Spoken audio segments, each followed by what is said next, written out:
Langsung membahas lebih lengkap terkait topik toleransi ini, kita sudah terhubung dengan pendiri Inspiration House, Cici Situmorang yang berada di Cirebon, Jawa Barat. Iya, langsung saja kita sapa. Selamat siang Mbak Cici, apa Selamat siang, kabar? Mbak.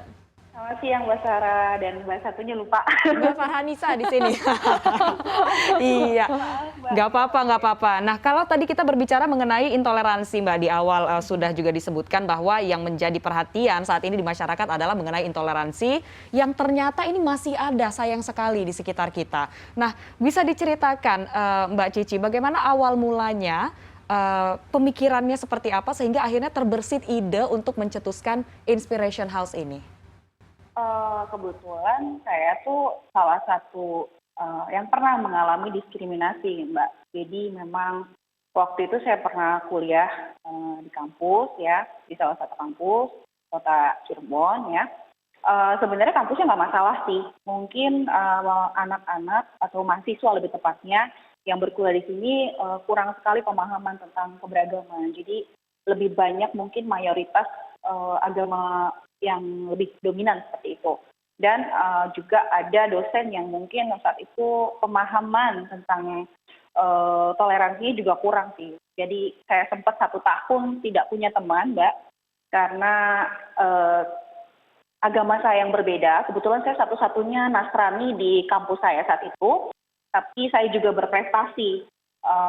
Namun waktu itu ada kasus yang sedang sangat panas ketika di Jakarta, yang mungkin mbak semuanya sudah tahu dan banyak orang juga sudah tahu, dan itu terimpak di lokal sebenarnya. Jadi yang sebenarnya tidak ada masalah di lingkungannya, mungkin karena papan tentang hoax gitu ya, termakan oleh hoax dan segala macam, akhirnya itu kena. Saya 1 tahun mengalami diskriminasi, nilai saya sempat kena juga, dan saya sempat depresi, nggak mau bergaul seperti itu Mbak. Awal mulanya dari situ sih. Berarti berangkat dari pengalaman pribadi ya Mbak Cici ya, merasakan bagaimana tidak enaknya didiskriminasi di kampus sendiri mungkin ya. Iya. Lalu terkait dengan Inspirational House ini ya Mbak Cici, ini kegiatannya apa aja sih yang diajarkan kepada anak-anak ini? Banyak banget sih Mbak, karena saya pikir diskriminasi kan bukan soal agama saja ya, tapi juga soal pendidikan, soal tingkat ekonomi, dan lain-lain. Nah, saya melakukan kegiatan bersama teman-teman waktu itu, kita sudah jalan 6 tahun, ya bersyukur banget 6 tahun. Kita ada namanya cilik-cilik juru bicara Pancasila, kita ada namanya Harmony Kids Trip, kita ada namanya juga kayak seperti impian kelas inspirasi yang mengundang ada dokter, TNI dan segala macam seperti itu. Dan yang paling penting adalah kita mengadakan perjalanan Harmony Kids Trip itu loh Mbak. Kita pergi ke rumah-rumah ibadah dan itu sangat rutin. Serta yang kegiatan yang sempat diliput juga itu adalah cilik-cilik juru bicara Pancasila, dan itu jarang banget. Belum ada yang buat, baru kita di Cirebon sih, cilik-cilik juru bicara Pancasila, mengenalkan Pancasila, mengenalkan keberagaman sebagai bahwa Pancasila itu sebagai falsafah negara kita dengan keberagaman yang ada, seperti itu. Oke. Nah, ini Seperti kan itu, Mbak. berarti kegiatannya cukup banyak ya Mbak Cici. Ada Harmony Trip dan juga tadi ada juga kegiatan mengenai mengenalkan Pancasila kepada anak-anak. Metode yang dipakai untuk mengajarkan nilai-nilai toleransi kepada anak-anak ini melalui kegiatan ini tuh seperti apa, Mbak? Kita bikin kelas ya Mbak, kita pilih dari, jadi kan setiap minggu itu kita selalu ada kelas. Jadi kita ada kelas gratis, kita pilih dari setiap pelajarannya. Ada, kita juga ngajarin, sebenarnya kita ngajarin bahasa Inggris dan juga matematika sih, itu tambahan. Nah, kelas untuk yang ciri-ciri juru bicara Pancasila ini, kita pilih anak-anak terbaik yang memang aktif berbicara pada saat di dalam kelas gitu ya. Kita pilih dan kita akan bikin programnya gitu, baru kita sampaikan nilai-nilai Pancasila secara sederhana dengan bahasa anak-anak yang mudah dimengerti dan berulang-ulang, seperti itu. Jadi kalau nanti mereka angkatan misalnya di 3 bulan pertama mereka sudah ikut, nanti 3 bulan berikutnya lagi angkatan berikutnya, nanti kalau sampai setahun kita ulang lagi di tahun berikutnya dengan materi yang menarik, tapi masih temanya tentang Pancasila dari sila 1 sampai sila 5 dengan cara sangat sederhana, seperti itu. Kadang juga ada permainannya juga sih Mbak, seperti itu. Oke, jadi dibikin fun juga ya untuk anak-anak kecil sendiri ini ya. Iya. Oke, Mbak Cici, ini sebenarnya Inspiration House ini tuh berdiri tahun berapa dan pernah nggak sih merasakan adanya penolakan ketika awal-awal membangun ini? Dari 2015 ya Mbak, kalau saya lihat 2015, sekarang kita sudah mau jalan 6 tahun di tahun ini. Ada Mbak, waktu itu sempat yang saya bilang tadi, dikiranya kegiatan ini karena kan ini gratis ya Mbak, jadi mungkin dipikirnya ada motivasi apa nih buat kegiatan ini gitu kan. Apakah ada dari agama tertentu seperti itu, kayak seperti saya mungkin agama saya berbeda gitu. Wah ini jangan-jangan ada maksud yang lain. Sempat waktu itu di tempat yang kedua kita buat gitu, ada satu anak tuh nggak tahu gitu kalau sebenarnya kita ini kan beragam ya, teacher-nya tuh guru-gurunya ada yang dari agama Kristen, Katolik, dan Muslim. Untuk saat ini ada 3 agama.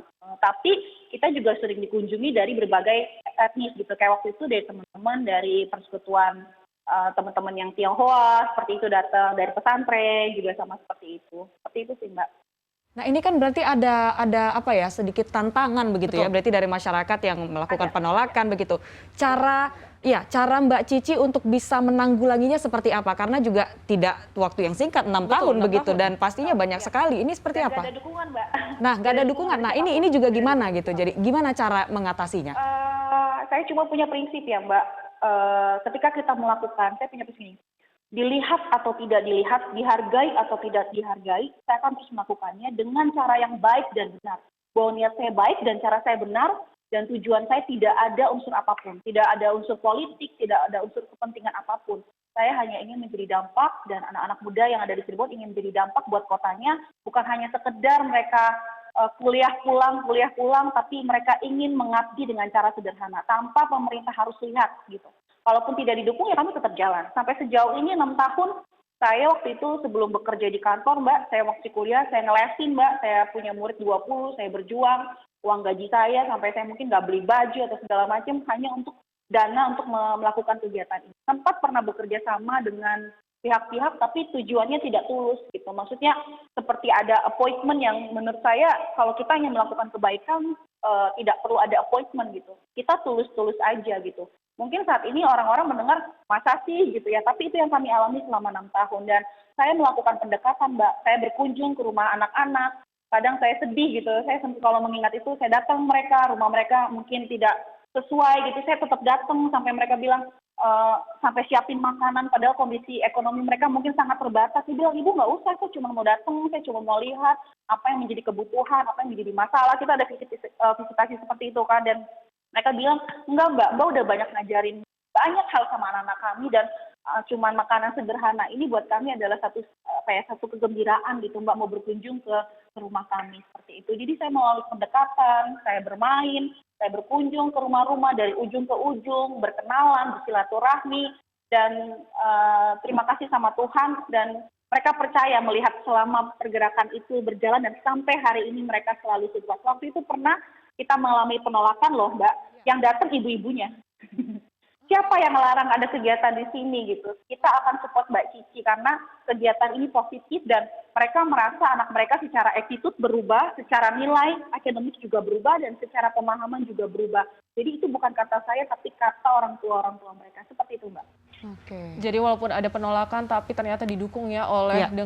dengan para orang tua murid karena merasakan ada impact positif. Betul. Setelah Ya. anak-anaknya mengikuti Inspiration House ini ya. Mbak Cici, ini kan tadi Mbak Cici bilang bahwa ini memakai dana sendiri ya Mbak Cici, dari mulai masih kuliah sampai akhirnya kerja, sampai Mbak Cici tadi bilang akhirnya nggak jadi beli baju gitu ya Iya, Fania. betul. Nah ini apakah sekarang masih open donation? Saya sangat bersyukur sekali siapapun, tapi saya lebih senang dikasih barang Mbak. Saya lebih senang barang karena kalau uang tuh lumayan jadi tanggung jawab gitu. Saya tuh orangnya nggak mau terlalu banyak mikir gitu, tapi walaupun waktu itu kita dapat donasi, kami juga ngebantu. Kayak misalnya Mbak, di tim teaching kami ini kan masih ada yang kuliah gitu. Ada yang sempat putus kuliah, kita bantu dari uang yang donasi yang ada. Tapi kami komunitas Inspiration House lebih senang dikasih barang. Jadi bisa kami langsung berikan kepada anak-anak gitu. Berapa kali juga kami dari Jakarta banyak yang mengirim barang-barang juga, sempat juga dari Surabaya dan Bandung gitu. Mereka kirimkan barang gitu, package untuk anak-anak, dan kita senang sekali sih. Apalagi kayak buku, alat tulis gitu, atau peraga belajar. Karena kami mengajar bahasa Inggris juga sama matematika, supaya mereka juga nggak cerdas secara sosial, tapi juga cerdas secara intelektual juga. Seperti itu. Berarti complete package begitu yang diajarkan tidak hanya cerdas secara emosional, tapi juga intelektualnya juga diasah begitu dalam kegiatan yang dilakukan di Inspiration House ini. Nah, kita kalau berbicara mengenai pengajaran begitu Mbak Cici, ini kalau kita tantangannya pasti ada. Dan tadi tantangan yang sudah kita bicarakan itu tantangan dari eksternal gitu, pihak Penolakan, ya. lingkungan begitu, penolakan yang diterima dari Mbak Cici dan juga untuk Inspiration House sendiri. Kalau tantangan dari mengajarkan toleransi kepada anak-anak, itu juga, ini karena topik toleransi ini bukan nilai atau materi yang mudah begitu untuk diajarkan. Apalagi dengan konsep, meskipun dengan konsep yang gampang begitu diterima untuk anak-anak, yang sangat fun gitu. Ini Yes. tantangannya untuk mengajarkan nilai-nilai toleransi terhadap anak-anak ini seperti apa yang selama ini dihadapi? Banyak ada cerita Mbak, ini nyata banget. Jadi awal setahun kami berdiri itu, saya tuh bukan tipe orang yang mengatakan identitas agama saya gitu. Saya bukan orang seperti itu. Buat saya yang penting adalah impact yang dirasakan orang itu mencerminkan refleksi dari agama yang saya ajarkan, apa saya anut. Jadi ada satu anak tiba-tiba datang waktu belajar ngomong kayak gini, kakak, dia bilang, kenapa dek? Karena saya suka interaksi kan. Kata ibu saya, nggak boleh loh temenan sama orang beda agama. Wah, saya kaget waktu itu. Loh, kenapa, Dek? Iya, kata ibu, nggak boleh. Nanti kita bisa pindah agama kalau terlalu dekat. Wow, saya waktu itu, kayak, wah ini tantangan gitu. Tapi akhirnya saya menjawab, Ade tahu nggak kakak agamanya apa? Gitu ya, akhirnya saya jelaskan. Saya agamanya ini, gitu. Saya Nasrani. Gitu. Masa sih, Kak? Saat itu anak itu diam. Tapi saya tetap seperti biasa. Nah, akhirnya dengan kegiatan-kegiatan yang kami lakukan ini, waktu itu sempat ada teman yang dari etnis Tionghoa, mereka tuh rada kayak aneh, gitu. Kayak, kok beda gitu ya. Tapi dengan kegiatan harmoni yang ada, akhirnya itu nggak jadi masalah, Mbak. Jadi yang paling penting adalah perjumpaan dengan mereka yang berbeda, itu anak-anak jadi senang. Jadi nggak bisa kita cuma belajar, contohnya kita belajar di PPKN, Pancasila ada 5, agamanya ada 6 di Indonesia gitu, hanya sebatas kita. Tapi mari pertemukan mereka, alami perjumpaan. Nah, itu yang menurut saya kuncinya, Mbak. Jadi tantangannya pasti ada, tapi bagaimana caranya kita langsung terjun ke lapangan, memperkenalkan mereka dengan perbedaan secara pertemuan atau perjumpaan secara langsung. Seperti itu, Mbak. Oke. Jadi benar-benar gak textbook ya, harus terjun ke lapangan untuk bisa memperkenalkan anak-anak tentang toleransi ini ya Mbak Cici ya. Lalu Mbak Cici ini kan yang saya baca tadi Mbak Cici ini kan memperkenalkan Pancasila dan juga toleransi kepada anak-anak SD dengan metode seperti ada field trip tadi ya, harmony trip itu. Nah, ini kan untuk anak SD Mbak Cici. Lalu kalau misalnya untuk anak SMP, SMA, Mbak Cici ada rencana nggak untuk mengajarkan mereka juga? Saya tuh karena yang saya tadi bilang Mbak, kami ini jujur ya Mbak, saya terima kasih banget buat CNN dan juga beberapa media, para wartawan terima kasih banget. Kami ini selama 2 tahun nggak pernah diliput orang Mbak, karena saya tadi bilang, dilihat atau tidak dilihat, dihargai atau tidak dihargai, kami tetap jalan. Masalahnya tidak semua menghargai apa yang kami kerjakan. Karena waktu itu kami pernah kegiatan ini sampai ada orang tahu gitu, oh ada ya Inspiration, ada, saya bilang.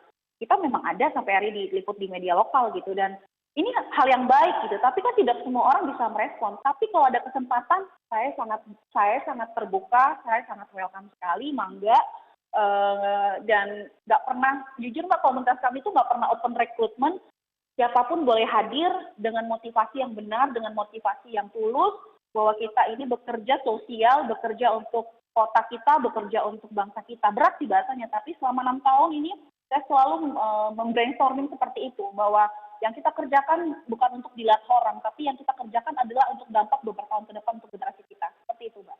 Berarti memang fokusnya bukan untuk publikasi begitu ya, bukan untuk bagaimana orang melihat apa yang dilakukan, tapi lebih ke apa dampak yang bisa diberikan kepada lingkungan melalui gerakan kegiatan yang dilakukan di Inspiration House ini. Dan terakhir, seru banget nih ya bincang-bincang hari ini, karena jadi membukakan mata kita begitu akan situasi di luar sana yang memang kita tahu ternyata sayang sekali masih ada begitu nilai-nilai intoleransi ini.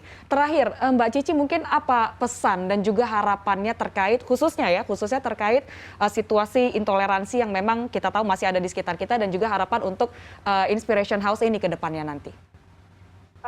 Sebelum terima kasih dulu ya Mbak. Saya berterima kasih untuk teman-teman saya yang berada di berbagai komunitas di nasional, ada Komunitas Nasionalis, Sistren Indonesia, Sekolah Marit Institute, dan juga KBI dan lain-lainnya. Terima kasih banyak sudah membawa saya dari orang lokal yang tidak pernah dipandang ini bisa menjadi sesuatu yang terus berkembang. Nah, dengan kondisi yang ada saat ini di Indonesia, saya cuma berdoa dan berharap doa kami semua di Inspiration House, Indonesia damailah, tebarkan hal yang baik. Tuhan memang menciptakan kita berbeda. Karena Dia menciptakan kita berbeda supaya kita menjadi warna pelangi yang indah untuk saling melengkapi. Sama seperti tubuh, ada tangan, ada kaki, ada kepala, mari kita saling melengkapi. Supaya Indonesia menjadi bangsa yang seperti dulu dipuja-puja oleh bangsa-bangsa lainnya. Dan harapan saya untuk Inspiration House sih cuma bilang gini sih Mbak, saya pengen banget punya sekolahan gitu ya, untuk ada nilai-nilai keberagamannya itu disupport gitu. Siapa tahu saat ini ada pemerintah yang mendengar saya, siapa tahu siapapun juga, mau Pak Jokowi mungkin atau siapapun yang saat ini mendengar, kami Pak bekerja bukan untuk dibayar, bukan untuk dikenal, kami bekerja di Inspiration House Cirebon karena kami cinta akan kota dan negeri kami. Itu aja Mbak, terima kasih. Ya, semoga ini harapan dari Mbak Cici ini bisa terwujud ya, dengan amin. membuat sekolah untuk bisa mengajarkan anak lebih banyak lagi mengenai toleransi keberagamaan di Indonesia sendiri ya. Mbak Cici Situmorang, terima kasih sudah bergabung bersama kami di After 10. Ya, Sehat-sehat semoga terus, Mbak. sehat terus Mbak. Ya, Sampai jumpa. Sampai jumpa.